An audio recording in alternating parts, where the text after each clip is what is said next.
सभी का स्वागत है। मैं हूं आपके साथ सिमरन मिश्रा। आज हम एक ऐसे विषय पर बात करने जा रहे हैं जिसने न केवल मनोरंजन के क्षेत्र को प्रभावित किया है बल्कि कई घरों को भी बर्बाद कर दिया है। जी हाँ, हम बात कर रहे हैं ऑनलाइन गेमिंग की लत और उससे जुड़े वित्तीय जोखिमों की। इस गंभीर समस्या को देखते हुए लोकसभा में एक ऐतिहासिक फैसला लिया गया है। बुधवार को ऑनलाइन खेल संवर्धन और विनियम विधेयक 2025 ध्वनि मत से पारित हो गया है। ये विधेयक ऑनलाइन गेमिंग के आड़ में चल रहे जुए और सट्टेबाजी पर लगाम लगाने के लिए लाया गया है। इसके तहत ऑनलाइन मनी गेमिंग और उनके विज्ञापनों पर पूर्ण प्रतिबंध लागू होगा। विधेयक में कंपनियों के लिए 3 साल की जेल और 1 करोड़ रुपए के जुर्माने जैसे सख्त प्रावधान हैं। लेकिन सिर्फ कंपनियां ही नहीं बल्कि इन गेम्स का विज्ञापन करने वाले मशहूर चेहरे भी अब कानून के दायरे में आ गए हैं। ऑनलाइन गेमिंग की दुनिया, जिसने मनोरंजन के नाम पर करोड़ों लोगों को अपनी लत का शिकार बना लिया। केंद्रीय इलेक्ट्रॉनिक्स एवं सूचना प्रौद्योगिकी मंत्री अश्विनी वैष्णव ने इस विधेयक को पेश करते हुए सदन में कहा कि यह एक ऐसी सामाजिक बुराई बन चुका है जिससे कई लोगों ने अपने जीवन भर की कमाई खो दी है। उन्होंने बताया कि इन गेम्स के फ्रॉड और चीटिंग एल्गोरिदम इतने स्पष्ट होते हैं कि खिलाड़ियों को पता ही नहीं चलता कि कौन किसके साथ खेल रहा है और हार निश्चित होती है। एक रिपोर्ट के मुताबिक पिछले 31 महीनों में इन गेम्स से जुड़ी 32 आत्महत्याएं हुई हैं, जो इस समस्या की भयावहता को दर्शाती है। विधेयक के तहत ऑनलाइन सट्टेबाजी, फैंटेसी स्पोर्ट्स, पोकर, रमी और ऑनलाइन लॉटरी जैसी गतिविधियों पर पूर्ण प्रतिबंध होगा। यह प्रतिबंध कंप्यूटर, मोबाइल ऐप्स और इंटरनेट पर संचालित सभी मनी गेम्स पर लागू होगा। इस कानून के तहत दंड के प्रावधान बेहद सख्त हैं। ऑनलाइन मनी गेम्स की पेशकश करने पर 3 साल की जेल और 1 करोड़ रुपए का जुर्माना होगा। बार बार अपराध करने पर यह सज़ा 5 साल की जेल और 2 करोड़ रुपए तक के जुर्माने में बदल जाएगी। सबसे महत्वपूर्ण, इन गेम्स का विज्ञापन करने वाले सेलिब्रिटीज़ पर भी गाज गिरेगी।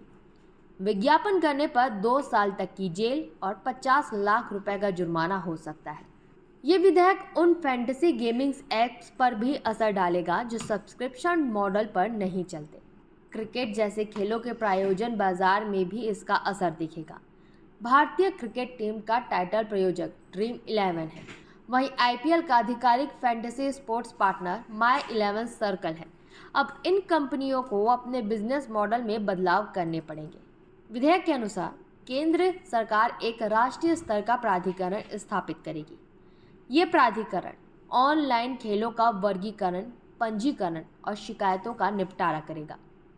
यह कदम गेमिंग उद्योग में पारदर्शिता और जवाबदेही लाने के लिए उठाया गया है। एक राहत भरी खबर ये है कि जो लोग इन खेलों को खेलते हैं उन्हें पीड़ित माना जाएगा और उन पर कोई दंड नहीं लगेगा। कार्रवाई केवल उन पर होगी जो मंच या वित्तीय सेवाएं उपलब्ध कराते हैं। अब जानते हैं कि इस विधेयक की तकनीकी पहलू क्या है। क्या सिर्फ कानून बना देने से ये समस्या हल हो जाएगी? तो विधेयक में साफ तौर पर कहा गया है कि विदेशों से संचालित होने वाले ऑनलाइन मनी गेम्स पर भी रोक होगी। आईटी अधिनियम 2000 के तहत इन अवैध प्लेटफॉर्मों पर पहुंच को अवरुद्ध करने का अधिकार भी होगा। ये एक बड़ा और महत्वपूर्ण कदम है। साथ ही ये लत एक गंभीर मनोवैज्ञानिक समस्या है। लोग अपनी हार को जीत में बदलने की उम्मीद में लगातार खेलते रहते हैं, जिससे वे एक दुष्चक्र में फंस जाते हैं। इस विधेयक से उन्हें खेलने का अवसर नहीं मिलेगा, जिससे इस लत पर रोक लगेगी। लेकिन हमें पुनर्वास और काउंसलिंग पर भी ध्यान देना होगा। इसके अलावा कुछ हद तक हो सकता है, लेकिन यह उन स्टार्टअप्स को बढ़ावा देगा जो शिक्षा और कौशल आधारित गेम्स पर ध्यान केंद्रित करते हैं, न कि सिर्फ पैसे कमाने वाले गेम्स पर। यह गेमिंग उद्योग को एक सही दिशा देगा। जब लोगों को वित्तीय नुकसान नहीं होगा तो मानसिक तनाव भी कम होगा। ये एक बहुत सकारात्मक कदम है, लेकिन समाज को भी जागरूक होना होगा और परिवार को अपने सदस्यों की मदद करनी होगी। तो जैसा कि हमने आपको बताया कि यह विधेयक ऑनलाइन गेमिंग की दुनिया में एक बड़ा बदलाव लाएगा। सरकार का यह कदम साफ तौर पर दर्शाता है कि वह समाज के कल्याण को प्राथमिकता दे रही है। इस पूरे मुद्दे मुद्दे पर आपकी क्या राय है? आपको क्या लगता है कि यह विधेयक पर्याप्त है या और भी कदम उठाए जाने चाहिए? हमें कमेंट बॉक्स पर अपनी राय जरूर दें। तब तक के लिए नमस्कार।